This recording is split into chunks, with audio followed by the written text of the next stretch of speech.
This is Bump and Beyond with Yolandi Becker is brought to you with compliments of Dis-Chem Baby City. Good morning, good morning, good morning. And yes, you are on Bump and Beyond with me, your host, Yolandi Becker. And as always, we're talking parenting. I don't know about any of you, but I'm very big on Instagram. Maybe sometimes I'm a little bit too much on Instagram.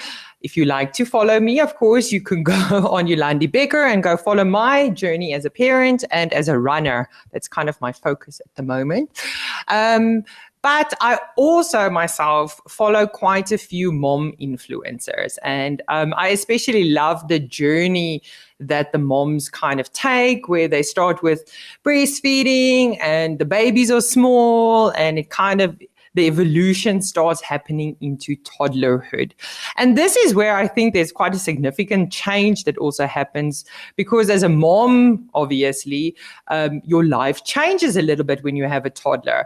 Whereas when you have a baby, you have to be readily available. You have to adjust your diet and everything quite significantly when you're breastfeeding. And there's a newfound freedom that comes with toddlerhood as a mom, in the sense of they become a little bit more independent, but you also get your body back, because this is often the time where you stop breastfeeding and you can start enjoying a glass of wine again and things like that. And that for me is very interesting to see, especially on influencers, where this has become a very kind of normal thing that we segue into, is this, that once our kids become toddlers, we need to find these coping mechanisms. And a very normal coping mechanism seems to be drinking and wine. And it's, we even sometimes refer to it as mom juice.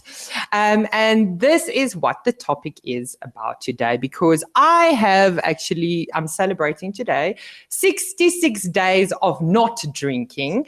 And I wanted to share with that. And I also want to share that this is a non-judgment space, because those moms I was talking about, I was part of that tribe, to be honest. And that's actually why I want to talk about it, is because I think we've normalized it so much. You kind of feel out if you're not part of this crowd type of thing. And I want to talk about this mom wine culture a little bit. Because again, like I said, I was part of that tribe. I remember going to or being invited to kids' birthday parties, and then being very ticked off when the party started at 10 a.m. or something, because then I'm like thinking, I can't drink at 10 a.m. How can you go to a kid's birthday party and not have a glass of wine? What's the point? So again, please also no judgment from your side onto me. But again, I feel it's such a normal thing that is happening, and that we're in some ways normalizing this mom wine culture. But to talk to me about this a little bit, and I'll share a lot more about my own journey if there's time. But expert guest today is Janet Gourand, joining me, the founder of Tribe Sober. Also a mom, of course. Thank you so much, Janet, for joining me today. Thank you, Yolanda. It's a pleasure, and many congratulations on your 66 alcohol-free days. Yes, and to be honest, I actually feel like it's been easier than what I thought it would be, to be honest. And I feel obviously a lot better about it. But for me, the thing is about this drinking and non-drinking, and actually the choice of starting to not drink, because it was something for me personally that I was thinking about quite a lot. I think at one point it started for me, especially in COVID times, where you're now stuck with your kids at home and you're stuck at home, and it's much easier because you don't have to go work all the time. And me and my husband got into a bit of a rhythm of drinking a lot more than what we did before COVID. I used the normal justifications, like I'm not drinking in the morning, I'm not, drinking every night, I'm not, that type of thing, and to kind of justify the increase in it. But I got to a point where I really started feeling that it was not a healthy place where I was anymore with my drinking. But when I started looking for assistance with the stopping drinking and whatever, it was either you say you're an alcoholic or you're not. And I felt like you're either okay with drinking or you're an alcoholic. And I felt like there was no in between in those extreme examples.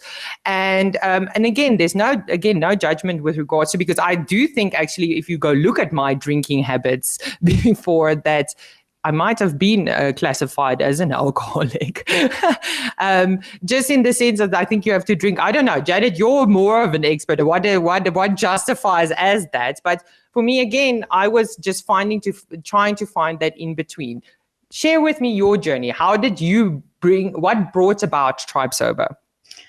Sure. Just let me say a word about that. Am I an alcoholic thing? It's so interesting because the temptation is to compare ourselves with the hardcore alcoholic, isn't it? And think that we're fine, because society has stigmatized the alcoholic to such an extent that now we think, oh, well, it's that homeless man in the park, it's nothing. Or the main actor from Shameless. Exactly.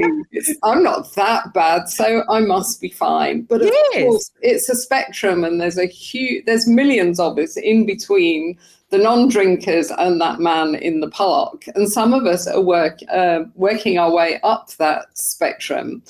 And I think if we just looked at the average alcoholic, I mean, I don't use that word, but just because so many people understand it, is far more likely to be a very functional executive with a nice family at home. That is what an alcoholic looks like in this day and age. And those are the kind of people that we work with. We work with mostly professionals and lots of moms. And so, I just wanted to say that. And that is a particular strategy on behalf of big alcohol. They want us to think, well, I'm not like that, so I'll carry on drinking. No. I mean, that's honestly, and that's for me, one of the things maybe that delayed, and also why I wanted to prompt this conversation a little bit, is because why I delayed, because again, I felt like I was mentally justifying it, I'm, like I said, I'm not drinking. I never drank in the morning. I also easily, if we drove somewhere and I knew I had to drive, I didn't drink when we went out. So I easily did that, but then came home and had a glass of wine.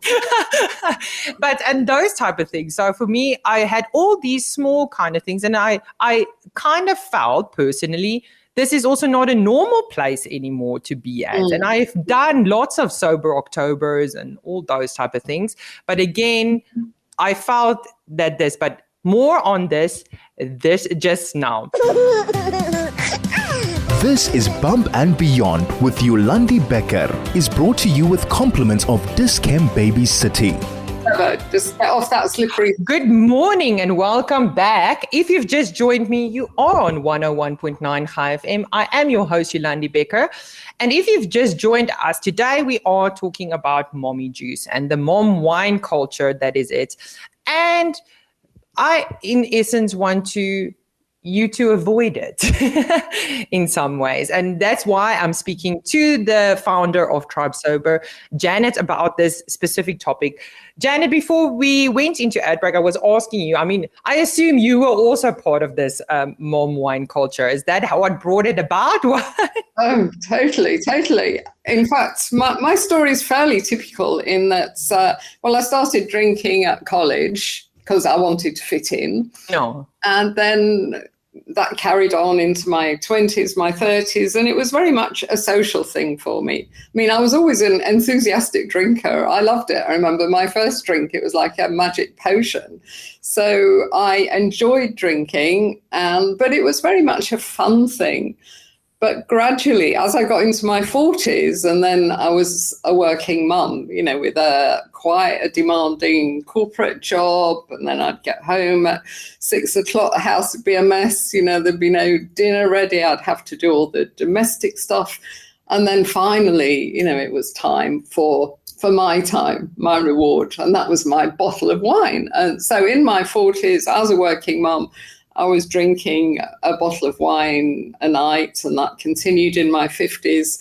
And to be honest, because all of my friends drank like that, it was so normalized, I didn't worry about it at all. I mean, I used to go over the top sometimes and wake up with a crashing hangover and think, oh my God, I mustn't do that anymore. So now and again, I'd get the odd warning sign. But it wasn't really until my 50s when I got breast cancer. And the link between heavy drinking and breast cancer is very clear now. The evidence is stacked up. But this was back in 2006, and people didn't talk about that link much. And I was still kind of in denial. So I carried on drinking. But I did think I mustn't drink quite this much. I've got to cut down. So I tried to cut down. And I say cut down because I couldn't imagine not drinking. I mean, how would that work? What would life be without wine? I mean, I live in the Western Cape and we're surrounded by it. So I just tried to cut down. But I tried and failed and tried and failed. And of course, now I understand that once we've crossed a line with our drinking, we'll never be able to cut down. We have to ditch the stuff. And the good news is that it is actually a lot easier to quit completely than to try and control it once you have become dependent.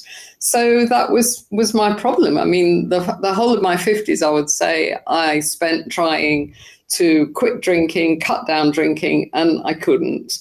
And then finally, I was in my 60s, 63 years old, and I had a terrible blackout. It was what I call a walking, talking blackout. I was away with some friends in a house. We'd rented this lovely house in Paternoster for the weekend. And it was that they were a boozy crowd. So it was one of those weekends where you start on the bubbly in the morning at breakfast and it just kind of carries on. Yeah. So Saturday was a blur. I woke up Sunday morning feeling dreadful, but of course pretending I was fine because I'm British. We do that, stiff upper lip.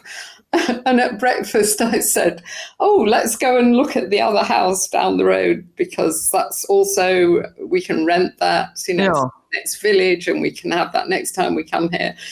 So I was suggesting that we did this and there was this kind of weird hush around the table. And they said, Janet, we did that yesterday. Oh, my word. And you were with us, and you were walking, and you were talking, and you didn't seem drunk. You weren't stumbling. You weren't. Yeah. That really frightened me somehow. That got to me even more than the breast cancer, because I think the breast cancer made me realize I was damaging my body. But the thought that I was messing with my brain now, because I did some research and a blackout like that, which is called a kind of grey out, I think.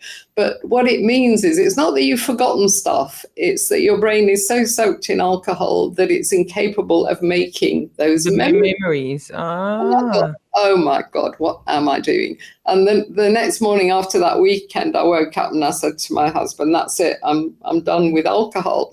And to be fair to me, he didn't laugh, but he said, well, you've never said that before. You've always said you're going to cut down.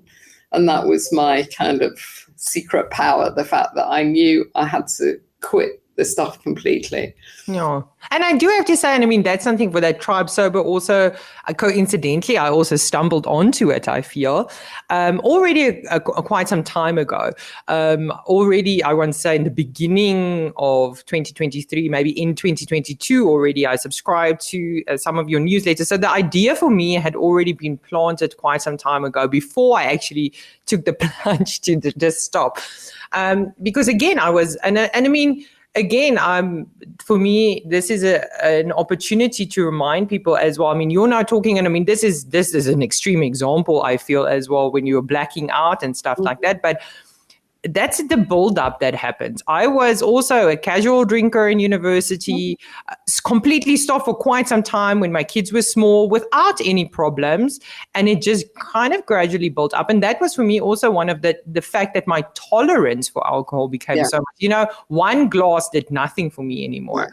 And it was like you needed, and that was also for me a little bit, hey, this is not okay anymore. This is not okay anymore. And I mean, also the other thing is that we're always, conscious about our weight. I'm running quite a lot and things like that.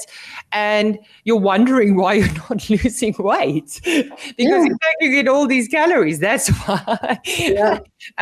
So for me, I also just wanted to add on with you saying that just quitting actually for me was also, I still remember 26 November standing after a couple of times saying to my husband, I think I want to do a like dry January again or whatever, or completely stop. I was playing with the idea, and he came in to me and he's like, I want to stop drinking. And then I'm like, I was standing with a bottle of wine and I had like about a quarter of it in the bottle. And I was standing with it in my hand and I threw it down the drain. I'm like, I'm starting now.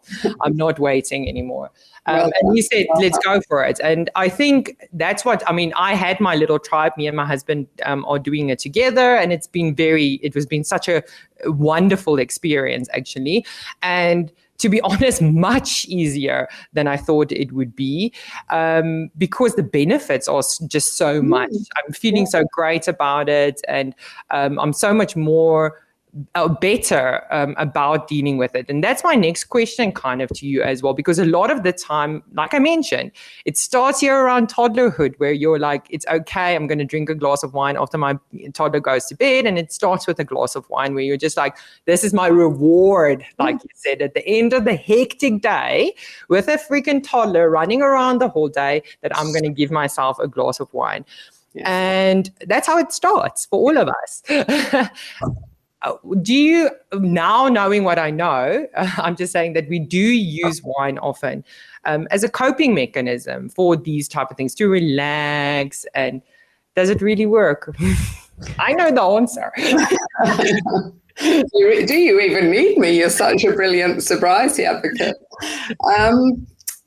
Well, what it does, of course, is it numbs us. So it numbs our anxiety. And in fact, alcohol makes our anxiety worse. There's a meme that I like. I mean, there's plenty of mommy wine memes, but there's also a meme that I like, which says drinking alcohol is like pouring alcohol on our anxiety.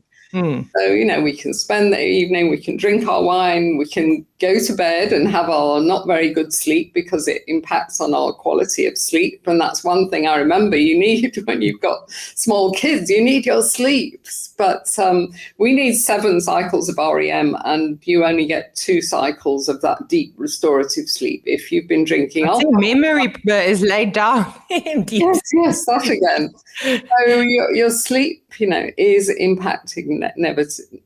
And also, well, I used to, and I think many people as they come into the dependence stage, they wake up at 3 a.m. feeling dreadful. And that's when the alcohol is leaving your body. And that's when the anxiety comes back, but tenfold, you know. And obviously in the middle of the night, everything seems more 50,000 times worse in the middle of the night. Definitely. And that's one of the signs. And I just wanted to congratulate you on picking up those signs, because it's so important. And our latest Tribe Sober podcast, which is on Apple and Spotify, it's called 15 Signs You Need to Take a Break from Alcohol. So I would say if someone's a bit worried, just have a listen to that and see if those signs resonate with you. Because it's, I mean, you mentioned tolerance, didn't you? At the end of my drinking, I could drink 2 bottles of wine and I wouldn't feel a thing, you know, because that's what happens. If you've just joined me, you are on 101.9 High FM. I am your host, Yolandi Becker, and I am talking to the founder of Tribe Sober about this mom wine culture and how, and again, I mean, we also now, we're trying for you to avoid it. If you're a young mom and you're enjoying your glass of wine, there's nothing wrong with enjoying a glass of wine. That's also not at all what I'm saying. I'm just saying that it can become a very quick, slippery slope, especially if you are using the wine to cope with certain things. Yes, I can assure you, you will always then need something, a crutch to cope with those things. And in all honestly, like Janet said, and I've completely experienced this, is that for me, I mean, you now say it numbs things, but I mean, in some ways, I had the feeling that it heightens something. So you're either really happy, but when you're annoyed also, also with your children. That was one of the reasons why I also wanted to completely stop, because I didn't want my children to think that this amount of drinking is normal or any amount of drinking is normal and that type of thing, and that I'm using wine to relax at the end of the day, that you need those type of things. For me, it kind of made me more annoyed when I was drinking. So it also, I don't know if that is a thing, but I mean, that was kind of my experience, is that it didn't really help, like I said, with anxiety, with anything like that. In the contrary, it made it a lot worse. Yeah. Can I just say a word for the moderate drinkers, so that we don't worry everybody with yes. the low risk limits of wine, as we're talking about wine, it's 1.5 bottles of wine a week.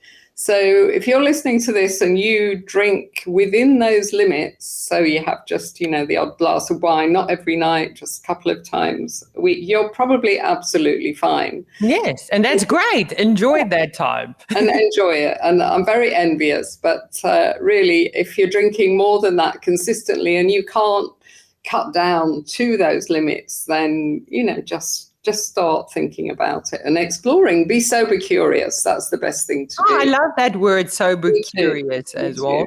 It took me a while. I mean, also on a podcast that you had, I heard that it's sometimes the average person, who obviously then is more on the higher spectrum of drinking, takes about 11 years to make the choice. Yeah, well, that was me in my 50s. Any moderating, trying to stop, it's 11 years is the average. When I first heard that, I thought it was mad, but it's I realize it's true now. I was also wondering, because I do feel, I mean, COVID again, coming back to it, because that's kind of where, for me, I feel it really went in a specific direction, my drinking. That was also for me interesting, is the fact that the hospitals were so empty when they did the. So for me, I definitely think that as a society in South Africa, we are a lot more prone to drinking and normalizing drinking. Do you find that's an experience? Do you know what the statistics are for the average person drinking and how much the average parent drinks? Do you know things like that? I don't have statistics for that, but certainly the COVID experience here in South Africa was such a clear demonstration, wasn't it, of that problem, the fact that the hospitals emptied when we had our alcohol ban, and then there was room to treat the COVID patients. I mean, no other country in the world did that or discovered that. And it's horrific, the statistics here. I think it's about 170 people every day die from alcohol-related causes. The car crashes, the violence. And I mean, it's tragic. And that's what I'm saying is that for me, this is such a relevant conversation to have, because again, I think it becomes too normal that we are saying that we're doing it. And again, there is extremes and there is a normal way to drink for sure as well. But you can become I was always one of those moms that could also drink once a week or whatever, and it was fine. And it kind of gradually built on itself. And I just want you to check yourself before you wreck yourself. Yeah, I say to people, do an annual dependence check, just like you'd go for a medical. And we do our Dry January fundraiser every January. And I say, just, do a Dry January. And if you get through it easily without even thinking about it, then you're fine. But if you find it a real struggle, because my dry Januaries, I used to grit my teeth and count the days until we got to February. And then we get into February and I'd think, well, I can't be an alcoholic because I've just done a dry January. And that's what I said to you, that there's always this perception that there's it's either you're an alcoholic or there's no kind of in between type of thing for me. And that was for me a struggle, because again, I feel for that reason, it takes you a lot longer to get to that realization. Yeah. Because you've got so many of these things that is justifying you drinking a glass of wine or two at the end of the day. Yeah, and the thing to remember, Yolandi, is that even if alcohol doesn't destroy us, and give us blackouts and everything, it can prevent us from reaching our potential because we have so many people in our tribe that are just living such a beautiful life since they've ditched the booze. They've discovered hobbies, new friends, new things to do. Some of them have made huge changes in their life. They realize, that they don't want to be with the partner that they're with. They hate their job, and they have the energy and the motivation to do something about it. Yes, that's fantastic. What do you feel is the impact of drinking and on our children? Yeah, well, I think we're modeling it, aren't we? Basically, we're modeling a behavior, and they don't miss a thing. Children, that's so clever, really, aren't they? And they will see it as a way that mommy kind of copes. I think it's quite heartbreaking when you think that a child might be thinking, maybe subconsciously, but, oh, wow, she needs that to cope with me because I'm difficult, and she finds reading me a story boring, so she's got her wine on the go. So I think, we are modeling quite a harmful behavior, and we're just normalizing it so that the child, as they grow up, they think, well, I'm 16 now, so I'm going to drink like mom drinks. And again, the positive side of quitting is that you can involve your children, and then it starts a dialogue. So we have like trackers, so that you can color in your alcohol-free days, and children love those kind of things. And we say to the mom, stick it on the fridge, tell your kid you're doing this challenge, and get them to help you to color in. And then it's fun, it becomes fun. And you've opened that dialogue about the fact that it's not good to drink too much. And at the very least, you must take a break now and again. Yeah. And I really love that a lot. This is Bump and Beyond with Yolandi Becker is brought to you with compliments of Dis-Chem Baby City. And just like that, we are moving in the direction of the show being over. If you've just joined me, we are talking about mom wine culture, and just again, not everyone needs to completely stop drinking, but for me, this is just an awareness to like Janet mentioned, to check yourself this time of the year and to just kind of take tally of how much you are drinking, making sure you're still in a good, healthy space for it so that you don't need to go into the direction of completely having to stop, but still enjoying it in a healthy way. And that's what it is about. But luckily, people like Janet, like she said, they're just finishing their dry January challenge at Tribe Sober. But you've also got a great boot camp coming up. What is that about, Janet? And also please remind us where we can find you. Sure. Every few months we run a boot camp, and this is our 7th, and they're really popular. And even if you're just sober curious, I'd advise you to come and have a look at it. It's completely free, takes place on a private Facebook group. So no, your friends can't see that you're doing it. A lot of people ask me that. And what it is every day there's a task, there's a couple of Facebook Lives, there's loads of people talking all day long. We recommend readings, podcasts, and it's a lot of fun. And we start on the Monday, it goes on till the Friday. And the kind of topics that we cover, we talk about changing your mindset, because this whole thing is not about willpower, because that doesn't last. It's about changing the way that you see alcohol. We talk about avoiding the moderation trap and finding your why. So there's lots and lots of free content, and some people enjoy it so much they decide to become members at the end, but there's absolutely no obligation to do that. So I would say just come along and have some fun and meet some other people that are talking about this fascinating topic, and just find out more. And the information, you can find it on the homepage of tribesober.com. And that's our website, and you can find everything about us in that website. Yes, and it's really great. They've got lots of great podcasts as well on this website where you can go listen to different things about, if you're sober curious, also to share with friends, of course, as well. It would be great. And for me as well, and Janet asked me in the beginning, because like I said, 66 days, this is apparently where your sober pathway is set. if I'm going to start drinking again. And to be honest, Janet, I don't have a good reason to start. It's been so great and so magnificent for me. Socially, there's no weirdness for me. There's so many options as well available to not to drink alcohol, to be honest. It's the perfect time. Have a reason that you can tell people. I'd say I want to be healthier, and that's it. No big deal. You don't have to tell them your life story. Yes, but yes, go check out. Thank you so much. Go check out tribesober.com. Thank you so much, Janet, for joining me. It was really lovely having Thank you. And well done. Keep going. Thank you so much.